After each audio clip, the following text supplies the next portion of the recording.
how did you get involved in the struggle for freedom and in South African politics? What sort of made you think that you should get involved? What did you witness? What did you see? How did you feel? What motivated you to get involved? Well, I was telling some of the colleagues last night that I actually hated politics. And I was determined I would not be a politician. I come from a political family. My father and grandfather were in the struggle against apartheid. They were leaders in the African National Congress. And we had to leave our home in South Africa when I was a little girl. This home was where in South Africa? I was born in Durban. Okay. And, one night, our mother was bundling us into this car and off we went. Next morning, we found ourselves in a country called Lesotho. We didn't know the language and so on. A few years later, off we were to another country, and that's how I grew up. So to me, politics was associated with that kind of disruption.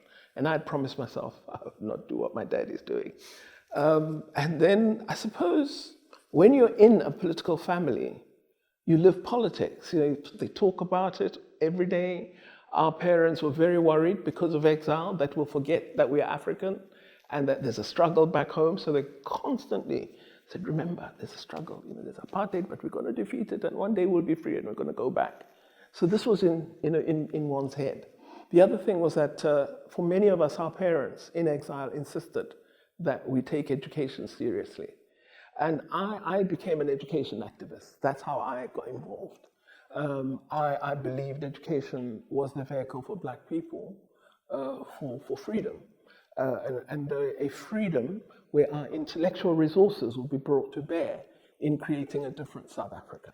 So I worked with education organizations in Southern Africa, worked in Botswana, eventually got my way into my country, did a lot of organizing with young people, with worker organizations, women's groupings. So that's how I got involved, really. It's through a political family. But it was never my intention. When the ANC asked me in '93 to become a member of Parliament, to be on the list for candidates, I refused initially.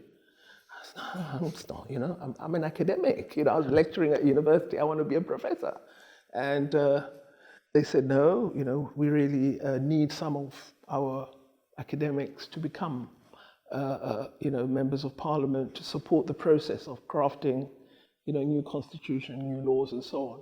So eventually, my family persuaded me to join, and I'm there. 30 years there. You've mentioned the strong solidarity that many South Africans and the ruling party in particular has with Palestinians. When was your own conscientization of what was happening in Palestine? When were you first made aware, and when did you first feel a sense of affinity with the Palestinian struggle? Very early on, because part of the family education was about struggles. And so I knew that there was someone called Yasser Arafat who was leading Fatah, the Palestinian Liberation Organization, and that these were our comrades. They were supporting us in training our cadres. So, I knew about China, Mao Zedong, Russia, Soviet Union. So, we had that background taught to us. There's a lot of political education in these families. And that's really, caused... What is that? Was that dinner conversation? Was that your father having a book club? Like, what was it? Dinner, conversations, horrible movies, those real films. So we used to watch those, and others used to come to the house and, and this is all watching, the Big March and all those films.